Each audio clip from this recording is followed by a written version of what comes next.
Have you ever heard of Richmond's Lost City? It's been a local legend for decades. Mysterious streets, sewers, and fire hydrants in the middle of the woods. Yeah, the shadowy beginnings of this strange colony 5 miles east of the Richmond airport date back to World War II, which is why some people believe the Lost City holds some strange military secret. But the truth, our Mark Holmberg has found out, reveals why the name Lost City is so appropriate. We're on the trail of one of Richmond's greatest legends, the mystery of the Lost City. Here, deep in the woods, 5 miles east of Richmond International Airport, the Elko Tract, currently home to a microchip manufacturing plant, and not much else. Generations of Richmonders have been fascinated by the strange tale of a secret city that had streets, a sewer system, a water tower, streetlights, and even road signs. A city, a colony, that was never built. So I figured it would be a good thing to go out and check it out myself. Amy Faulkner, who now lives in Seattle, is one of several bloggers to write about visits to the Lost City. The existing curbs and sidewalks and fire hydrants that you could see were a little bit eerie. There are many theories as to why it became lost. People talking about they were keeping aliens there in the research that I did, and that it was a bunker for the president, and the stories were all over the place. The shadowy roots of the mystery stretch back to 1942, the height of World War II, when the site was used to build a decoy airfield. Back then, the Richmond airport had become an Army air base. They didn't want it attacked by Axis bombers. Dummy airports, was in case we were attacked, they would strike at the dummy decoy airport first. Charles Capitan was a key part of the Army's 936 Camouflage Battalion that built the decoy airfield.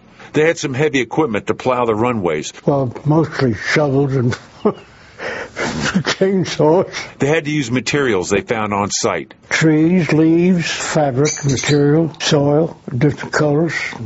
Many of the fake structures, even a large rock, were designed to hide soldiers in case of a paratroop attack. You pull a string and everything collapses. Machine gun nest in there. They built the fake airport as ruggedly as they could. I don't know whether any part of the decoy airport is still there or not. Might be. After the war, the military gave the land back to the state, and thus began an ambitious $4 million plan to build a self-contained colony right here.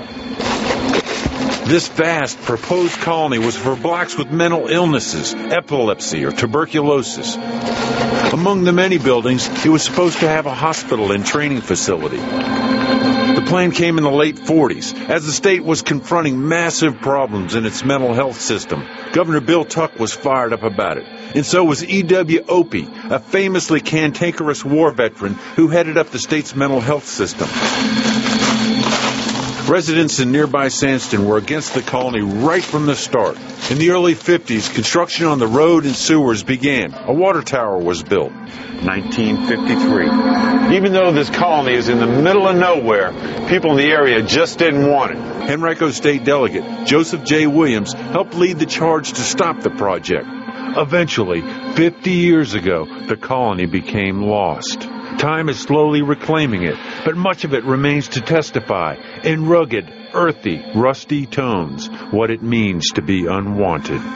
Given the climate of the times in terms of race and mental illness, it's kind of surprising that anything was built here at all. But the one thing Lost City still tells us today is how much times have changed. In Lost City, Mark Holmberg, CBS 6 News. Mark, that is very cool stuff. Look, we know that a lot of money was spent to build something there. We know that nobody lived there. But where did all these strange stories come from, the aliens and such? Well, the story starts with kind of expanding the whole dummy airfield into a dummy city. So people think that there was a whole city built to kind of fool the Germans, but they're two different things. And, of course, whenever there's the military involved and you're out in the middle of nowhere where very few people can see this thing, all these really strange stories surface. But I went through the sewers. I went through all this. I didn't find any secret bunkers, and I definitely didn't see any aliens. I tell you, Roswell's got nothing on us. I know. Pretty eerie. Thanks, Mark. Thanks.